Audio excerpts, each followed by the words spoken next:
Here we are. It is our Saturday. We are doing our Saturday roundtable today. This is the weekend of the Super Bowl, the big game. I don't know what we are legally allowed to call it, given that this is a YouTube channel or even a podcast. But thank you so much. This is Inside Texas, powered by InsideTexas.com.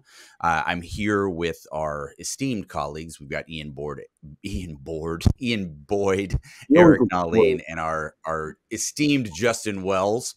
We're going to be talking, like I said before, about the Super Bowl, Sark's connection to Shanahan.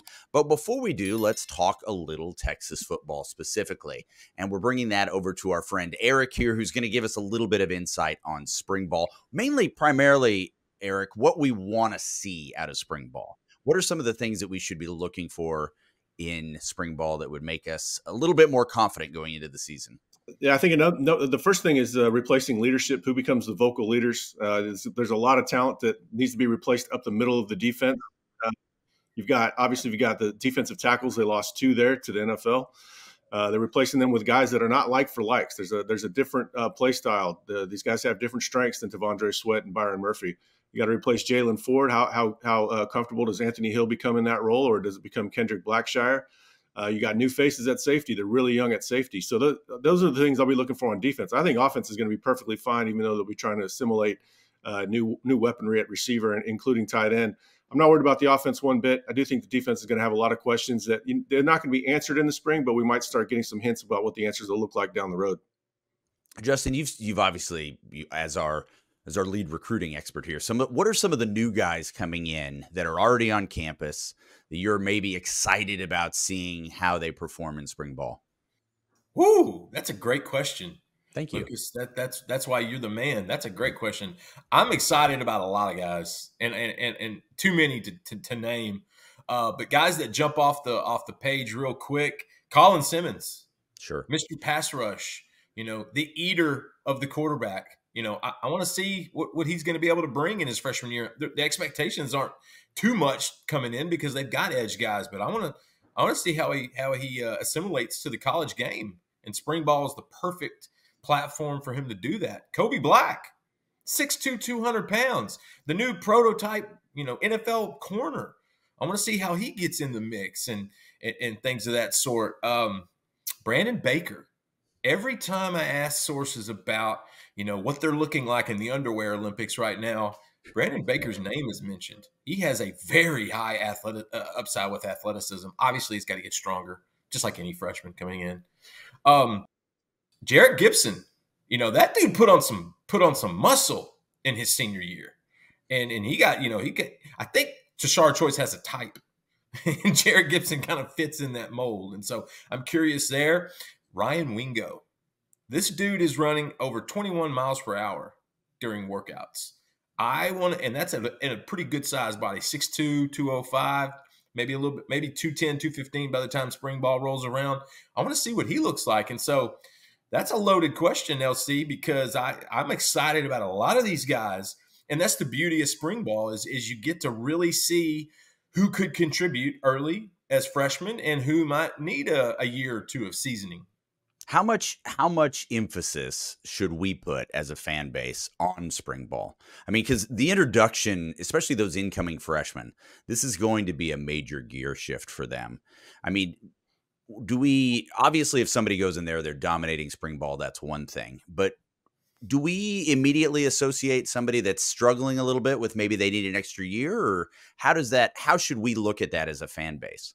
Well, that's tough because I think expectations for the young guys are low for a reason. And the way Sark has built this program, almost in a professional sense, they've got guys coming up. They've got guys that are first off the bench. They've got guys that they developed. So it's not just the newcomers. It's the guys they recruited the last 2 years who are trying to make that next jump, take that next step. You asked, what was important about spring ball. To me, it's everything. Everything. We learn about this team in the spring to what's going to be dictated in the summer and then into the season. Sark was adamant in his press conference this week on Wednesday about, 2023 is gone. 2024 is a completely new team. And he's eager to figure out, hey, what's the identity going to be? Who are going to be guys that kind of stand out? Who are going to be guys we can rely on? He's creative with a box of brand new toys. And so for me, I get as excited about spring almost as I do the season, because spring is going to give you a really good baseline of what you can expect in the summer, things that they need to improve, and what you could see in August in camp, because that's the next step, getting to fall camp in August, because that right there, that's when it starts getting real good. And we see that work from the winter conditioning. We see the work from spring practice and in the spring game and those things. We see that translate into the season. And so for me, I love all of it, man. And that's what the beauty about Inside Texas. We have this thing. We do team stuff almost every day. We're constantly answering questions about it, because it's important to figure out spring depth charts, reps, things of that sort, because it could portend to what happens in 2024. I think there's also needing to be a little bit of a transition now, especially for obviously the people in this room. We are of a certain vintage, and we remember when Texas used to be a reload every single year. It was all right, who's up next? And we did go through that desert of like, wait a minute, we're really relying on some young players and some freshmen, and spring ball is really important to get a sense of where they're going. And now we have that luxury of, like you said, having a little bit of a professional setting where it's a little bit of a conveyor belt. Who's up next? We've kind of built that chain with that, and the chain obviously leading us, hopefully, to some draft picks and those guys that are going to end up in the Super Bowl. I'm going to keep you here, Justin, primarily because Eric is exhausted, but this is going to give you an opportunity to say some of your two favorite words on the planet. Let's talk about Texas alums and the history with the Super Bowl. Well, no, yeah, we were talking a little bit in pre-production, and the Super Bowl is on Sunday. And, I think we did a live stream on Wednesday night, and it took Eric like 8 minutes to mention San Francisco. And Joe and I had an over-under bet on when that was going to pop up. And so I'm a professed Dallas Cowboys fan through and through. My man, Easy E, big 49ers guy. Ian Boyd up there in the corners, a Pittsburgh Steelers guy. So enjoy your rebuild, and trying to find a quarterback. So that you don't really understand this conversation. But you know what? Tom Landry, took the Cowboys to 4 Super Bowls rather, and he's a Texas Longhorn. He was a Longhorn legend. And now you got Kyle Shanahan, who is dialed in on his play calling. He has been on point, I feel like, in the last couple of months. I think the 49ers have the best roster going into this game. Of course, they're playing probably the best player on the planet, Patrick Mahomes, but that's what makes it cool. I don't want to see a blowout. I want to see a good, intrigued game, and there's some Longhorn vibes here. One question, Charles Omenihu, who signed as a free agent with Kansas City in the offseason, a 2-year deal. I think he got about 10 per. He got injured after a strip sack in the AFC Championship game against Lamar Jackson. And Eric will tell you, we love Charles. We've known that guy for a very long time. And everything he gets, I feel like he deserves. Because his path, he had to work. He wasn't that bona fide 5-star that just gets drafted. This guy had to work. And I absolutely hate that he's not going to be able to play in this game. And that's part of it. And then I think about Steve Mongo McMichael.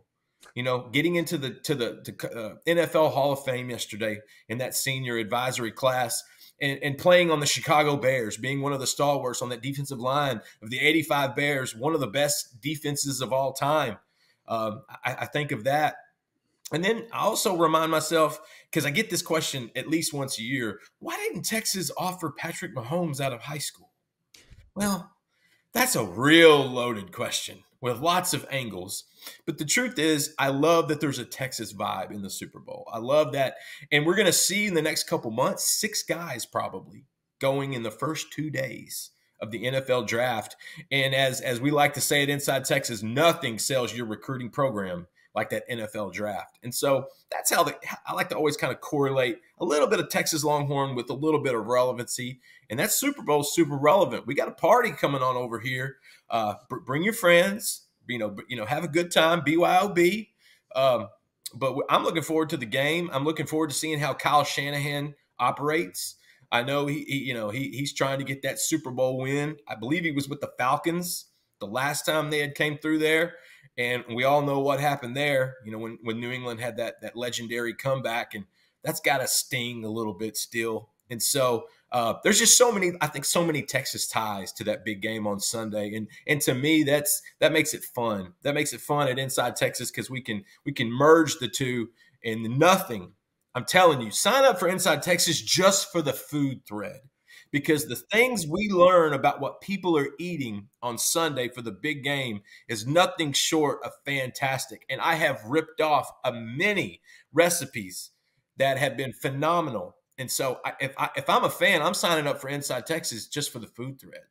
I mean, it's only $1 for that first month. I mean, I don't know how you could not give yourself the opportunity to do that.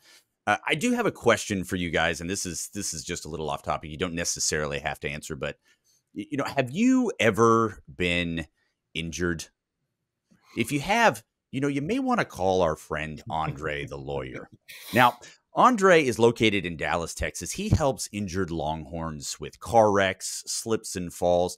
Let's say, I don't know, you're into taking an 18-wheeler out, doing some donuts. Maybe you got in a little bit of an accident. Maybe you need a little bit of legal help. Andre the lawyer is your guy. He covers a whole lot of different things. Maybe it's a job-related injury. Maybe you're working at Inside Texas and you develop some carpal tunnel. There's a lot of things that Andre is going to help you with. Hopefully there's no wrongful deaths, but if there are, Andre the lawyer is there for you. So please give him a call at 214-444-8808. That is Andre the lawyer. Check him out. He is a Longhorn alum. He helps us in all of our legal needs. He's helped Ian many times with a murder case. I don't know if we're allowed to say that. I'm sorry. We can edit that. Andre covers a whole bunch of stuff, and we hope that you will work with Andre, much like Ian has worked with Andre.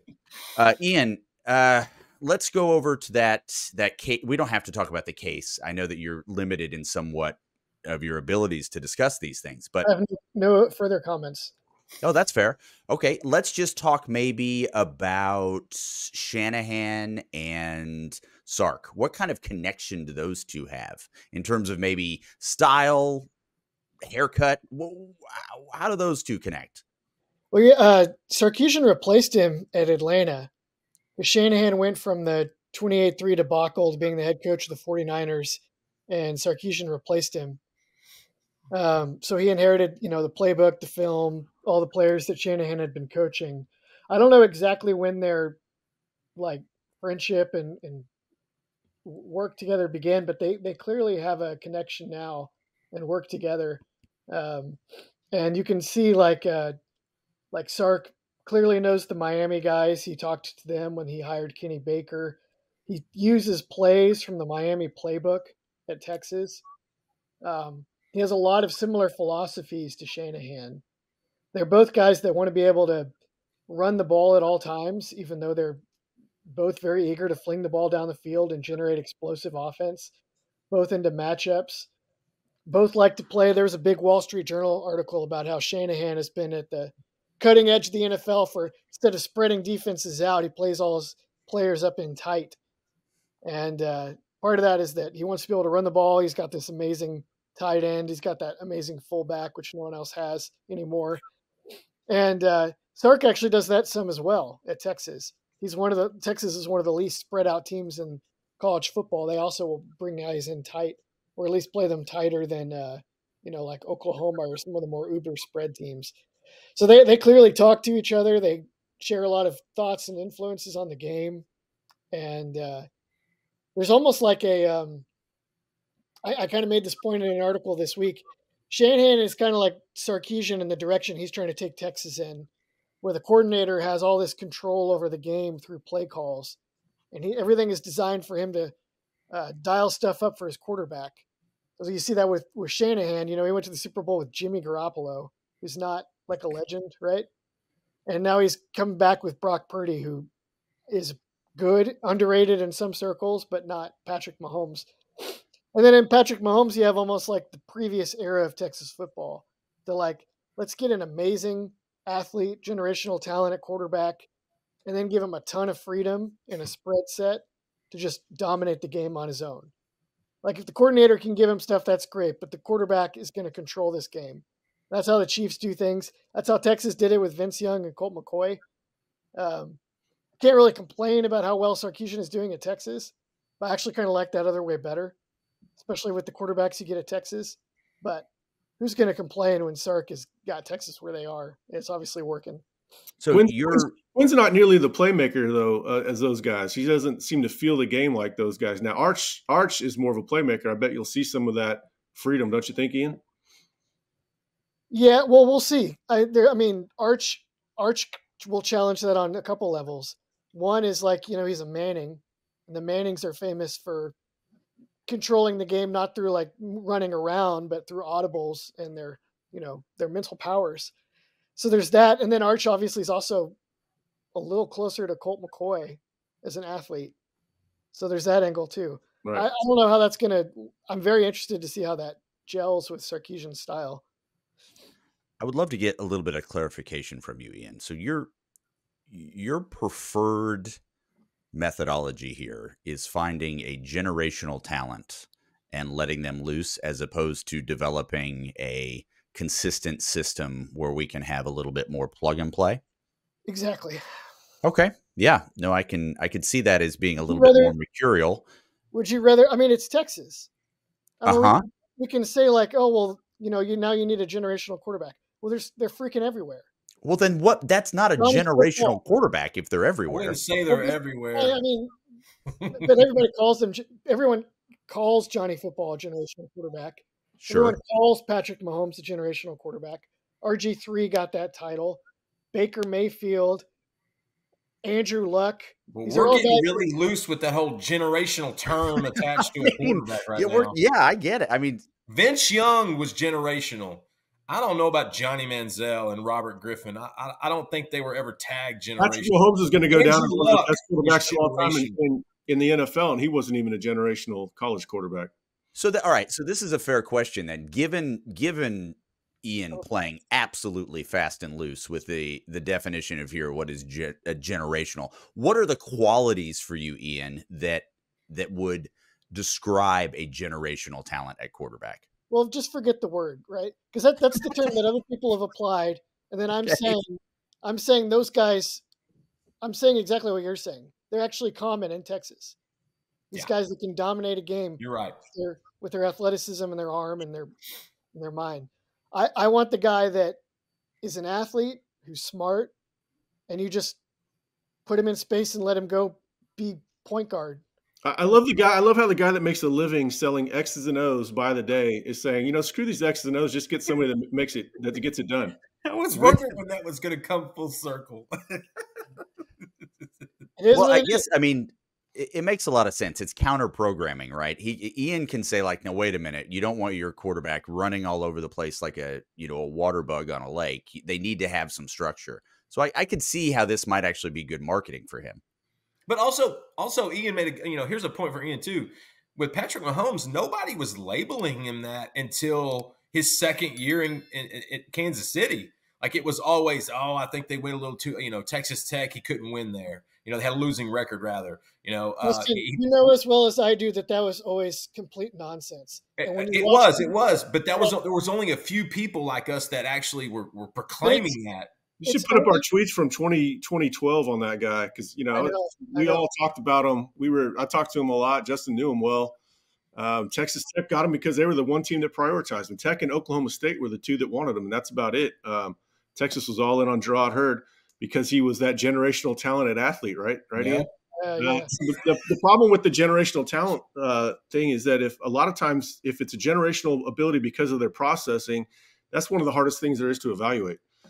So then that way you're gonna luck into it. So I think you just need to have a scale. If you've got Quinn Ewers, you're going to keep him on a tighter rope. If you've got somebody that's able to make plays when it breaks down, use his legs more often, like Arch. We saw a little bit of that from Quinn. He took off and ran it a few times this year.